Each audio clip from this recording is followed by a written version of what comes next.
Hello everyone, this is Red with RedDragonLeo.com. It is, let's see, Monday the 6th of May. I think we are just about 1 or 2 days away from the top for this market. The Dow here is almost hitting 15,000. I think we'll probably go 100 or 200 points over on the Dow, and then I think we'll roll over. They're going to hit this as a very ritual, number for them. I won't say ritual, but 15,000 is a very important number for them to hit. So they're going to hit it. So I'm expecting a move up tomorrow to hit it and just keep on going past it. Okay. As far as the SPX, I am expecting. We're at 1619. I'm still expecting 1630 to 1650. If we hit that tomorrow morning on some gap up, then I would look to short it.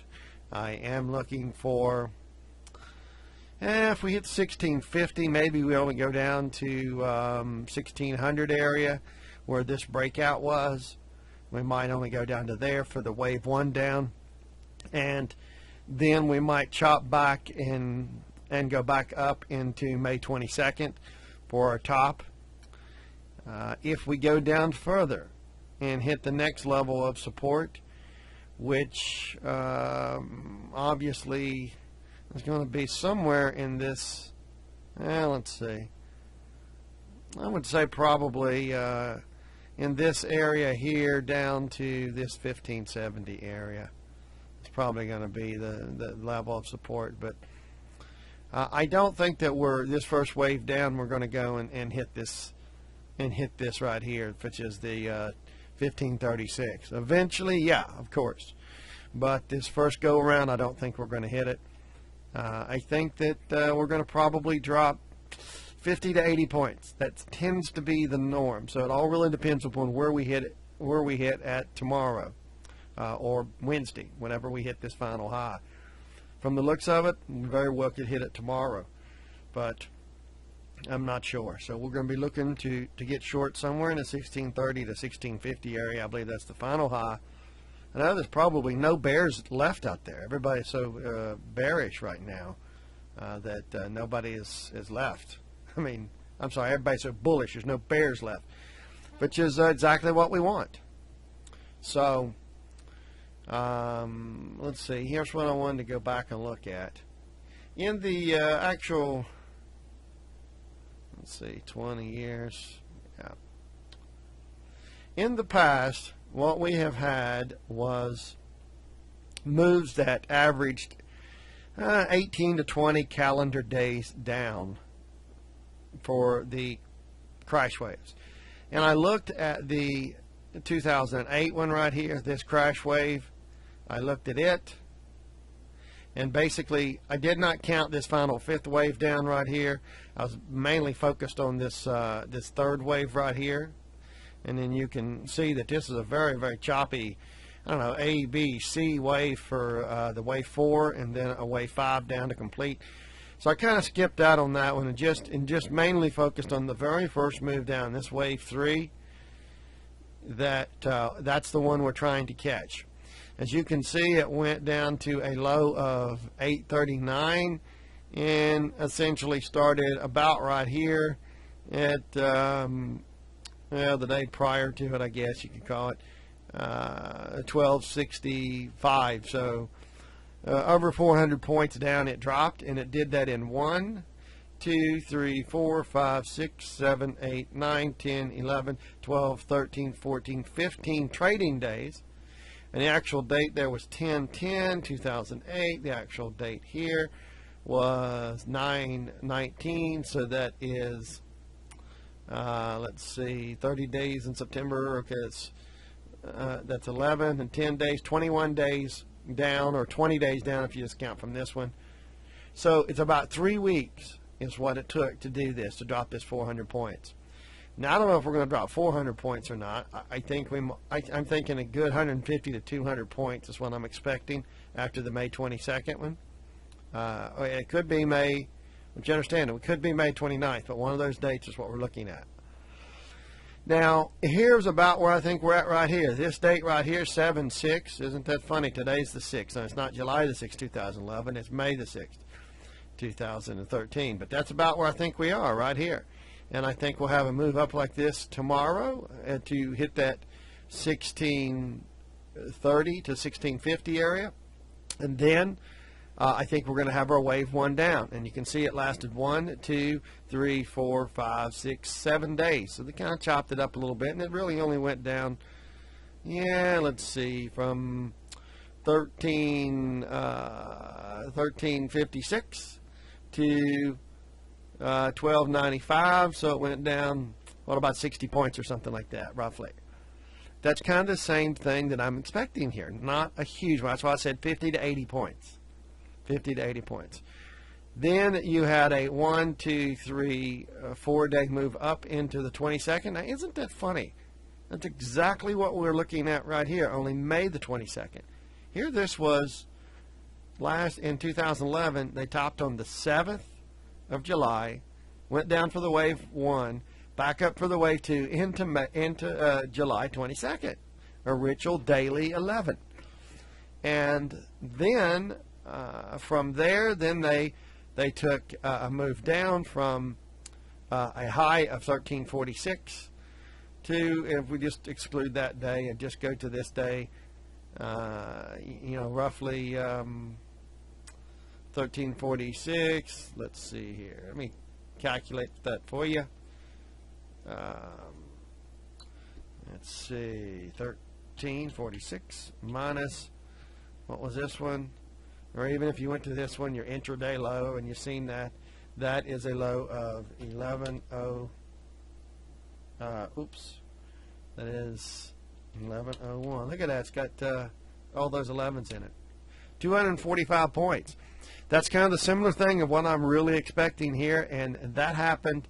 How many days did that take to happen? That bottomed on, that was August the 8th. So from the 22nd of July, let's see, that's to 31 days. July has 31 days in it, so that's 9 days, and then 8 more days, or even 9 days if you count this day. That's 18 days again. Again, we got 18 calendar days, 21 calendar days. What I'm looking to get here is options that go 3 weeks out. That's what I'm looking for, because this is what they're doing. So that's what I'm looking to do. 3 weeks is 21 days.